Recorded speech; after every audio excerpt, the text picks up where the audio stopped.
You're listening to the Weekend Sport Podcast with Jason Pine from News Talk ZB.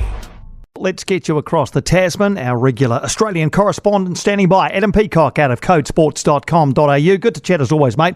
Now, unless there's a miracle on Monday morning and Portugal somehow beat Fiji at the Rugby World Cup and deny them a bonus point, the Wallabies are going to miss the knockout rounds at the Rugby World Cup. That seems the most likely scenario. So what happens after that? Will Eddie Jones survive as Wallabies coach?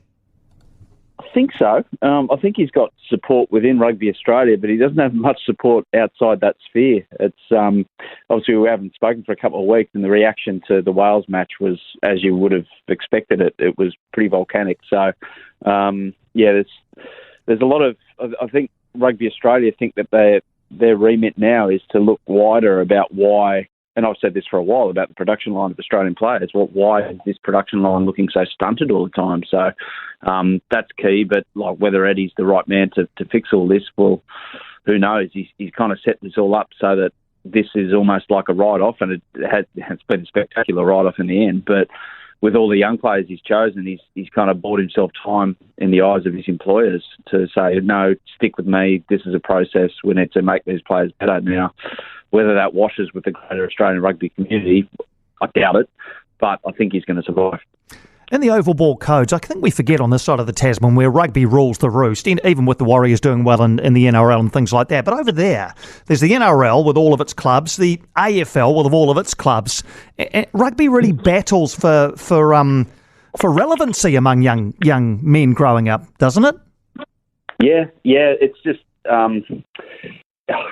because rugby league kind of captures New South Wales and Queensland, and then the rest of the country's AFL. It's hard to cut through for a winter sport, especially with a sport like rugby, which doesn't have a huge base in terms of playing base, like participants at junior levels and grassroots. Although it's I wouldn't say it's thriving, but it's strong because rugby clubs. I've got one in my area, Warringah Rugby Club, which has produced the odd Wallaby here and there, which is a great place to go on a Saturday arvo and watch some club rugby. But it feels like there's a complete disconnect between that and Super Rugby and also the top-level Wallabies, the professionalism. Once it moulds into the professional sphere, it kind of loses its relevance with everything underneath it. And they've got to fix that, obviously, and also the production line, which a lot of players come through private schools now. Rugby league just go and pick off the best sometimes and offer these kids big contracts when they're 17 for $200,000 a year, which they can't get in rugby. So, yeah, there's a few issues to fix, but I'm wholeheartedly of the belief that the production line's the main one. The Cricket World Cup, no problem with the production line in Australian cricket. Blockbuster opener for Australia tomorrow night against the host India in Chennai. What are your hopes and expectations for Australia at the Cricket World Cup? That we bat like Devon Conway. Here he goes, all right, eh? My mate Had, who's not the most popular guy over there, Brad Haddon, I do a podcast with him over here, and on the podcast he was asked who's going to score the most runs at the Cricket World Cup, and he goes, I'm going to go left field here, Devon Conway. So Had's looking like a goddamn genius this morning, but anyway, or yesterday morning.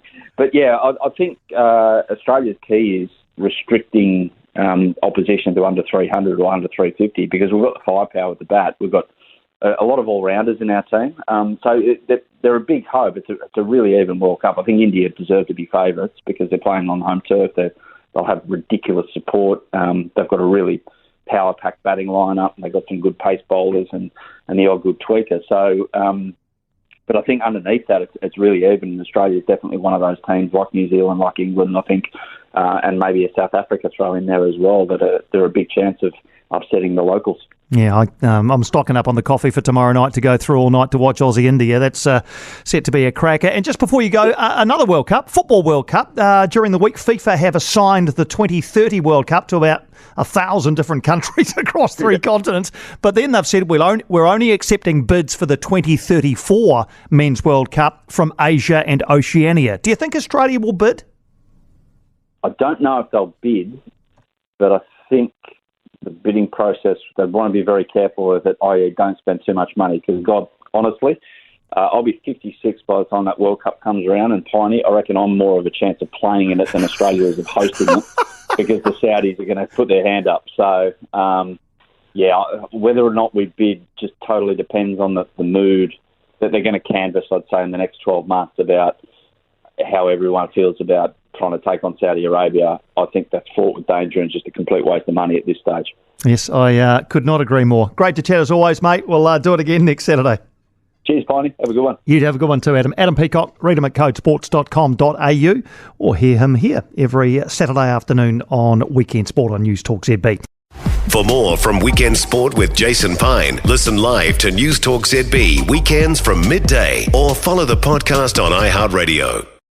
Murray Deaker is back with a brand new podcast. Murray Deaker's Sporting Lives will interview legends of sport, uncovering their stories. Devon Conway. It was a real surprise when you belted your hand into your bat and broke your hand in the T20 semi-final. Yeah, massive learning curve, Murray. And when I made that mistake and punched my bat, it was certainly something I regretted instantly. New episodes each week on iHeartRadio or wherever you get your podcasts. Murray Deaker's Sporting Lives, brought to you by Gold Sport.